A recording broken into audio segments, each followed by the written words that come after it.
बिस्मिल्लाहिर्रहमानिर्रहीम। अस्सलाम वालेकुम। इस वीडियो में हम किताब अहयाउल उलूम को आगे कंटिन्यू करेंगे।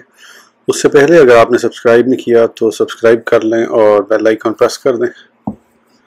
तो शुरू करते हैं। दूसरा मायने, अक्ल से मुराद वो उलूम हैं जो समझदार बच्चे की ज़ात में पाए जाते हैं कि वो जायज़ चीज़ों को जायज़ और मुहाल चीज़ों को मुहाल समझता है। मसलन वो जानता है दो एक से ज़्यादा होते हैं और एक शख्स एक ही वक्त में दो जगहों में नहीं हो सकता। बाज़ मुतकल्लिमीन ने जो अक्ल की तारीफ़ करते हुए मदरजा ज़ैल बात कही है तो उनका मतलब भी यही है। वो फरमाते हैं अक्ल बाज़ बदेही उलूम है जिसे जायज़ चीज़ों के जवाज़ और मुहाल अशिया के मुहाल होने का इल्म है।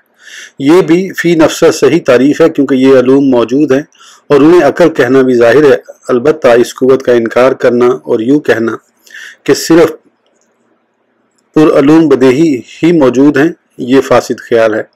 तीसरा मायनी, वो उलूम जो हालात की तब्दीली से तजर्बे की बुनियाद पर हासिल हों, क्योंकि जिस शख्स को तजर्बात समझदार और मज़ाहिब महज़ब बना दें उसके बारे में कहा जाता है कि वो आदत में अक्लमंद है, और जो आदमी इस सिफ्त से मौसूफ ना हो तो कहा जाता है ये शख्स कुंद ज़हन नातजर्बाकार और जाहिल है। तो ये उलूम की एक और किस्म है जिसे अक्ल कहा जाता है। चौथा मायनी, ये कुव्वत इस हद को पहुंच जाए कि मामलात के अंजाम की पहचान हासिल हो जाए और वो शहवत जो फौरी लज्जत की तरफ बुलाती है उसे नीस्तो नाबूद कर दे। जब ये कुव्वत हासिल हो जाए तो उस आदमी को अक्लमंद कहा जाता है क्योंकि उसका किसी चीज़ की तरफ बढ़ना और उससे रुकना अंजाम पर नज़र के मुताबिक होता है, फौरी शहवत की वजह से नहीं। और ये भी इंसान के उन खवास में से है जिसकी वजह से वो तमाम हैवानात से मुमताज़ होता है। तो पहला मफहूम बुनियाद और मंबा है, दूसरा उसकी फ़रा है जो उसके ज़्यादा करीब है। तीसरा मायनी पहले और दूसरे की फ़रा है क्योंकि फितरी कुव्वत और उलूम ज़रूरिया की बुनियाद पर तजर्बाती उलूम हासिल होते हैं। और चौथा मायनी आखिरी नतीजा है और यही इंतहाई मकसूद है।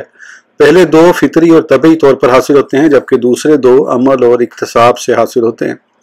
इसीलिए हज़रत अली मुर्तज़ा रज़ी अल्लाह अन्हु ने फरमाया, मैंने अक्ल को दो सूरतों में देखा, एक फितरी और दूसरी सुनी हुई। और सुनी हुई उस वक़्त तक फ़ायदा नहीं दी जब तक फितरी अक्ल मौजूद ना हो, जैसे सूरज की रोशनी उस वक़्त तक फ़ायदा नहीं देती जब तक आँखों की रोशनी ना हो। नबी अकरम सल्लल्लाहु अलैहि वसल्लम के इस इरशाद ग्रामी से अक्ल की पहली किस्म मुराद है। आपने फरमाया, तर्जुमा, अल्लाह ताला ने कोई ऐसी मखलूक पैदा नहीं फरमाई जो उसके नज़दीक अक्ल से ज़्यादा मौजूद हो। और दूसरी किस्म की तरफ इस हदीस में इशारा फरमाया। तर्जुमा, जब लोग मुख्तलिफ किस्म की नेकियों और आमाल सालेह के ज़रिए कुर्ब हासिल करें तो तू अपनी अक्ल के ज़रिए कुर्ब हासिल कर। रसूल अकरम सल्लल्लाहु अलैहि वसल्लम ने हज़रत अबू दरदा रज़ी अल्लाह अन्हु से जो कुछ फरमाया उससे भी यही मुराद है। आपने फरमाया, ऐ अबू दरदा, अपनी अक्ल समझदारी में इजाफा कर, अल्लाह ताला के यहाँ ज़्यादा मुकर्रब बन जाएगा। उन्होंने अर्ज़ की, मेरे माँ बाप आप पर कुर्बान हूँ, मैं ऐसा किस तरह कर सकता हूँ। आपने फरमाया, अल्लाह ताला के हराम करदा कामों से बच और उसके फ़राइज़ को अदा कर, अक्लमंद हो जाएगा। अच्छे आमाल को इख्तियार कर, दुनिया में तेरी बुलंदी और इज़्ज़त में इजाफा होगा और क़यामत के दिन तुझे अपने रब का कुर्ब और इज़्ज़त हासिल होगी।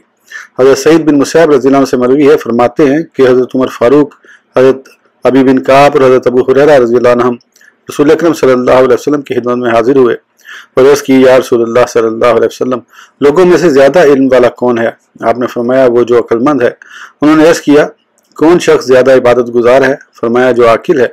उन्होंने अर्ज़ किया, सबसे ज़्यादा फजीलत वाला कौन है? आपने फरमाया, जो अक्लमंद है। उन्होंने अर्ज़ किया, क्या वो शख्स जिसकी बातनी सिफ़ात मुकम्मल हो, फसाहत ज़ाहिर हो, उसका हाथ सखी हो और मुकाम अजीम का मालिक हो, वो अक्लमंद है। तो नबी अकरम सल्लल्लाहु अलैहि वसल्लम ने फरमाया, ये सब दुनियावी ज़िंदगी का सामान है और आखिरत परहेज़गार लोगों के लिए है। तो अक्लमंद वो है जो मुत्तकी है, अगरचे दुनिया में बज़ाहिर ज़लील व रुस्वा हो। एक दूसरी हदीस में नबी अकरम सल्लल्लाहु अलैहि वसल्लम ने फरमाया, तर्जुमा, बेशक अक्लमंद शख्स वो है जो अल्लाह ताला पर ईमान लाया, उसके रसूलों की तस्दीक की और उसकी फरमाबरदारी की। और मुनासिब है कि असल नाम लुगत और इस्तेमाल के एतबार से हो और उलूम पर उसका इतलाक उस वजह से हो कि वो उसके समरात और नताइज हैं। जैसे किसी चीज़ की पहचान उसके नतीजा और समरा से होती है। कहा जाता है कि इल्म खशीयत इलाही का नाम है और आलिम वो है जो अल्लाह ताला से डरता हो। क्योंकि खशियत इल्म का नतीजा है तो इस अकली कुव्वत के गैर पर इस अकल का इतलाक मजाजन होगा, लेकिन लुगत से बहस करना मकसद नहीं है, बल्कि मकसूद ये है कि ये चारों इकसाम मौजूद हैं और ये नाम अकल उन सब पर बोला जाता है। और पहली किस्म के अलावा कि किसी के वजूद में कोई इख्तलाफ नहीं, और सही यह है कि तमाम पाई जाती हैं और यही असल है। जबकि अलूम गोया कि फितरतन इस कुव्वत अक़लिया में ज़मनन पाए जाते हैं, लेकिन वजूद में उस वक़्त ज़ाहिर होते हैं जब कोई ऐसा सबब जारी हो जो उनको वजूद की तरफ निकाले। यहाँ तक कि ये अलूम कोई ऐसी चीज़ नहीं है जो बाहर से वारिद हुई है, और गोया वो इस कुव्वत अक़लिया में मौजूद थे, अब ज़ाहिर हो गए। इसकी मिसाल ज़मीन में पानी का मौजूद होना है, जो कुआं खोदने से ज़ाहिर होता है, वो जमा होता है और कुव्वत हिस्सिया के ज़रिए मुमताज़ होता है। ये बात नहीं कि उसकी तरफ किसी नई चीज़ को लाया गया है। इसी तरह बादाम में रोगन और गुलाब में अर्के गुलाब होता है। इसी सिलसिले में इरशाद खुदाबंदी है। तर्जुमा, और जब आपने रब ने औलाद आदम की पुश्त से उनकी नस्ल को निकाला और उन्हें खुद उन पर गवाह बनाया और फरमाया, क्या मैं तुम्हारा रब नहीं हूँ? उन्होंने अर्ज़ किया, हाँ क्यों नहीं, तू हमारा रब है। इससे मुराद उनके नफूस का इकरार है, जुबानों का इकरार नहीं, क्योंकि जुबानों के इकरार के एतबार से इकरार करने वाले और मुनकिर में उनकी तकसीम इस वक्त हुई जब उनकी जुबानों और अशकाल को पैदा किया गया। यही वजह है कि अल्लाह ताला ने इरशाद फरमाया, वला इन सअल्तहुम मन खलकहुम लयक़ूलुन अल्लाह। तर्जुमा, और अगर आप उनसे पूछें कि उनको किसने पैदा किया तो वो ज़रूर कहेंगे कि अल्लाह ताला ने पैदा किया। इसका मतलब ये है कि अगर उनके अहवाल का एतबार किया जाए तो उस पर उनके नफूस और बातिन गवाही देंगे। इरशाद खुदाबंदी है, फितरतल्लाहिल्लती फतरन्नास अलैहा। तर्जुमा, ये इस्लाम अल्लाह ताला की फितरत है जिस पर उसने लोगों को पैदा किया। यानी हर शख्स को ईमान बिल्लाह पर पैदा किया गया, बल्कि हर चीज़ को माहियत की मार्फत पर पैदा किया गया। मतलब ये है कि गोया उसके अंदर ये मार्फत रखी गई है क्योंकि उसकी इस्तिदाद इदराक के करीब है। फिर जब फितरतन नफूस में ईमान को रखा गया है तो उस एतबार से लोगों की दो किस्में हैं। नंबर एक, वो लोग जिन्होंने मुंह फेरा और अल्लाह ताला को भुला दिया और ये कुफ्फार हैं। नंबर दो, वो शख्स जिसने अपने ख्याल को दौड़ाता हुआ याद आ गया तो ये उस शख्स की तरह है जो गवाह बना, फिर गफलत की वजह से उसे भुला दिया और उसके बाद उसे याद आ गया। इसीलिए अल्लाह ताला ने फरमाया, लअल्लहुम यतज़क्करून, ताकि वो नसीहत हासिल करें, और फरमाया वलियतज़क्करा उलुल अलबाब, और चाहिए कि अक्लमंद नसीहत पकड़ें। और इरशाद खुदाबंदी है, वस्कुरू नेमतल्लाहि अलैकुम व मिसाकहुल्लज़ी व आसाककुम बिह। अल्लाह ताला के इस इनाम को याद करो जो उसने तुम्हें अता फरमाया और उसके उस वादे को जो उसने तुमसे लिया। नीज़ इरशाद फरमाया, वलक़द यस्सरनल कुरान लिज़िक्रि फ़हल मिन मुद्दकिर। तर्जुमा, और बेशक हम कुरान पाक को नसीहत के लिए आसान कर दिया, तो क्या है कोई नसीहत हासिल करने वाला। और इस तरीके को तज़क्कुर, याद आना कहना कोई ताज्जुब खेज़ बात नहीं। गोया याद आने की दो सूरतें हैं, एक ये कि वो उस सूरत को याद करे जिसका वजूद उसके दिल में हाजिर है लेकिन पाए जाने के बाद गायब हो गया, और दूसरा ये कि वो उस सूरत को याद करे जो फितरत के ज़मन में वहाँ पाई जाती है।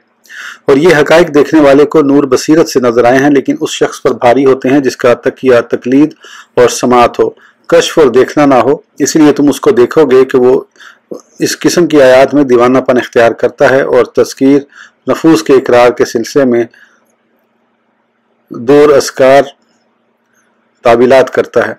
नीज़ हदीस और आयात के सिलसिले में उसके जहन में इस तरह के ख्यालात पैदा होते हैं कि ये एक दूसरे के खिलाफ हैं, बल्कि बाज़ औक़ात ये बात उस पर गालिब आ जाती है। वो उनकी तरफ हकारत की नज़र से देखता है और उसे हकीर समझता है। उसकी मिसाल उस नाबीना शख्स जैसी है जो किसी घर में दाखिल होता है और घर में तरतीब से रखे हुए बर्तनों की वजह से गिर जाता है, तो कहता है क्या वजह है कि इन बर्तनों को रास्ते से उठाकर उनकी जगह पर नहीं रखा जाता। तो उसे कहा जाता है कि ये अपनी जगह पर है, तुम्हारी आंखों में खराबी है। इसी तरह बसीरत की खराबी भी उसकी तरह होती है, बल्कि उससे ज़्यादा बड़ी होती है, क्योंकि नफ्स सवार और जिस्म सवारी की तरह है, और सवार का अंधा होना सवारी के अंधापन से ज़्यादा नुकसानदेह होता है। बातनी बसीरत के ज़ाहरी बसीरत के मुशाबे होने की वजह से अल्लाह ताला ने इरशाद फरमाया। तर्जुमा, दिल ने जो देखा उसे गलत नहीं समझा। इरशाद खुदाबंदी है। तर्जुमा, इसी तरह हम हज़रत इब्राहीम अलैहिस्सलाम को आसमानों और ज़मीनों की पोशीदा हुकूमतें दिखाते हैं और उसकी ज़िद को अंधापन करार दिया। इरशाद फरमाया। तर्जुमा, बेशक आंखें अंधी नहीं होती बल्कि वो दिल अंधे होते हैं जो सीनों में हैं। और अल्लाह ताला ने इरशाद फरमाया। तर्जुमा, जो शख्स इस दुनिया में दिल का अंधा रहा वो आखिरत में भी अंधा होगा और रास्ते से बहुत भटका हुआ। یہ امور انبیاء کرام کے لیے واضح کیے گئے، ان میں سے بعض کا تعلق ظاہری نگاہ سے اور بعض کا دل کی بصیرت سے ہے، اور ان سب کو رویت دیکھنا کہا گیا ہے۔ خلاصہ کلام یہ ہے کہ جس شخص کی باطنی نگاہ کامل نہ ہو، اسے دین سے صرف چھلکے اور مثالیں حاصل ہوتی ہیں، دین کا مغز اور حقائق حاصل نہیں ہوتے، تو یہ اقسام ہیں جن پر عقل کا لفظ بولا جاتا ہے۔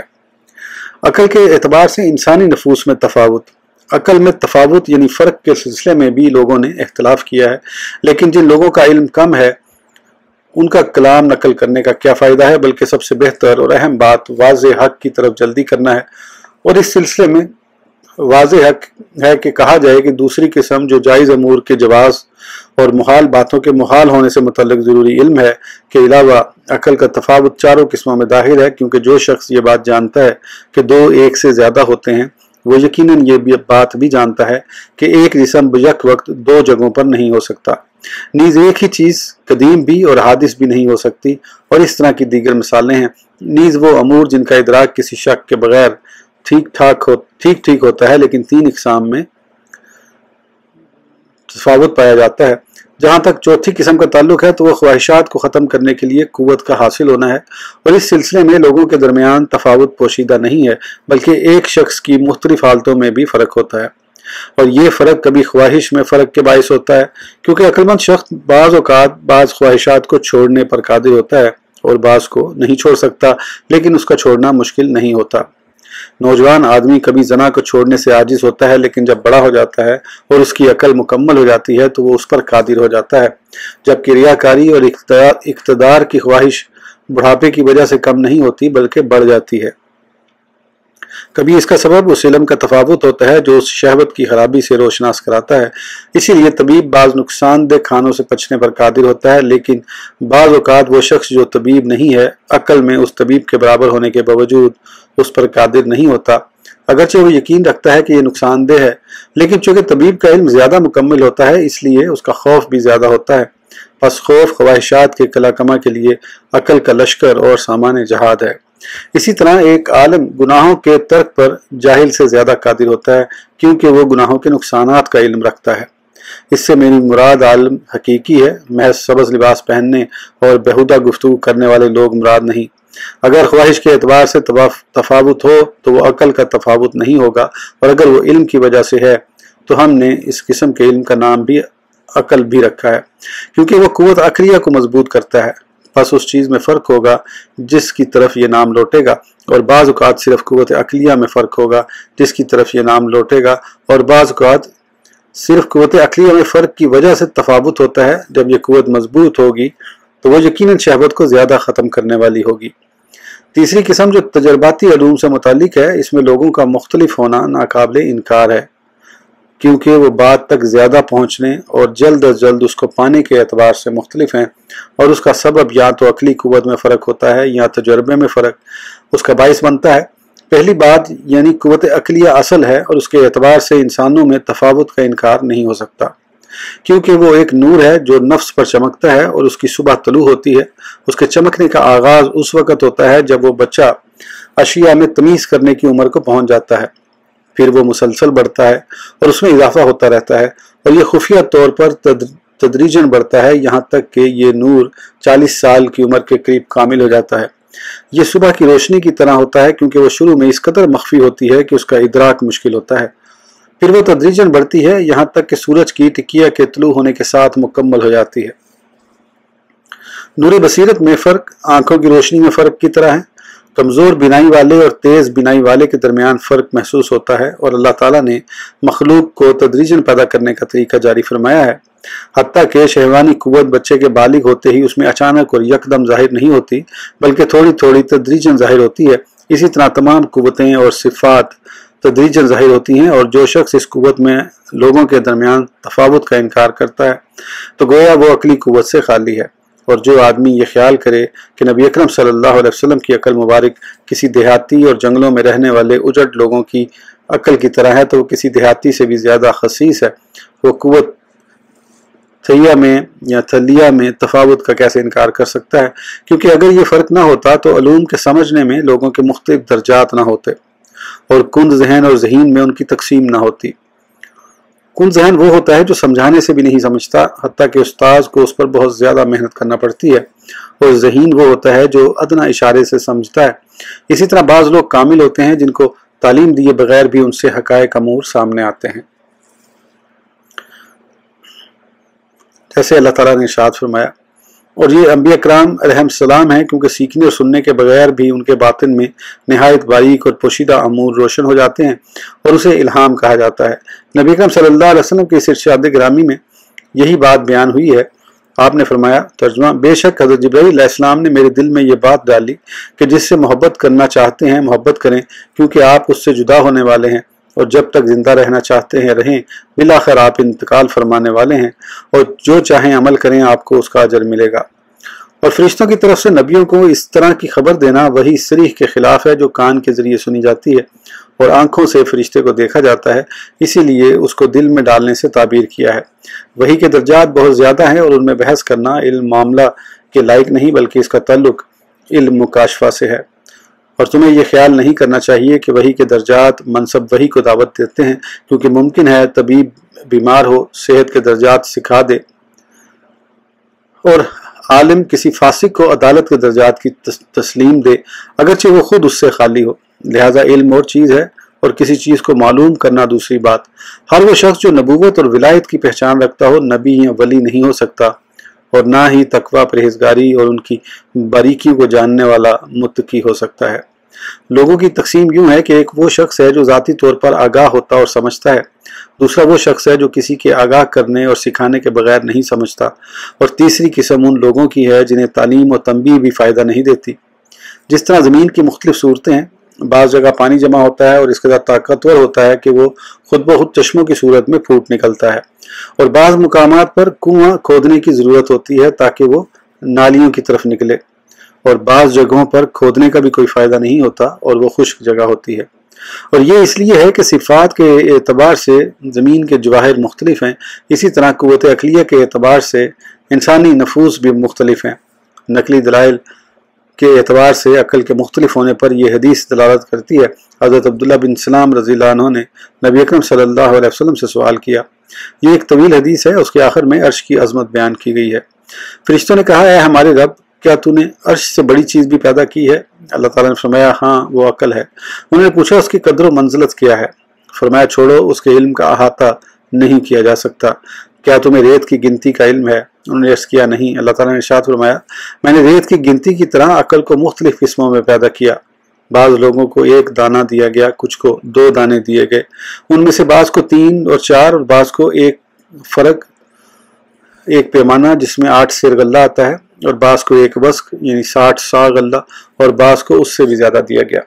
اگر تم کہو کہ خود ساختہ صوفی جو عقل اور معقول کا انکار کرتے ہیں ان کا کیا حال ہے، تو جان لو کہ لوگوں نے علمی جھگڑوں اور ایک دوسرے پر اعتراضات اور الزامات کے ذریعے مناظرے کا نام عقل رکھ لیا ہے، اور یہ فن کلام ہے، اور لوگ ان کو یہ بات بتانے پر قادر نہ ہوئے کہ تم نے نام رکھنے میں غلطی کی ہے، کیونکہ جب یہ نام ان کی زبانوں پر جاری اور دلوں میں پکا ہو گیا تو اب ان کے دلوں سے نہیں نکل سکتا۔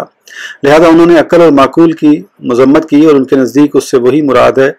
جہاں تک باطنی نور بصیرت کا تعلق ہے، جس کے ذریعے اللہ تعالیٰ کی معرفت اور اس کے رسولوں کی صداقت کی پہچان حاصل ہوتی ہے، تو اس کی مذمت کا تصور کیسے ہو سکتا ہے؟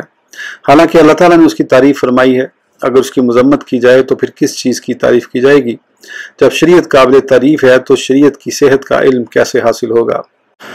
اگر اس عقل کے ذریعے معلوم ہو جو خود مذموم ہے اور اس پر یقین نہیں کیا جا سکتا، تو شریعت بھی مذموم ہوگی۔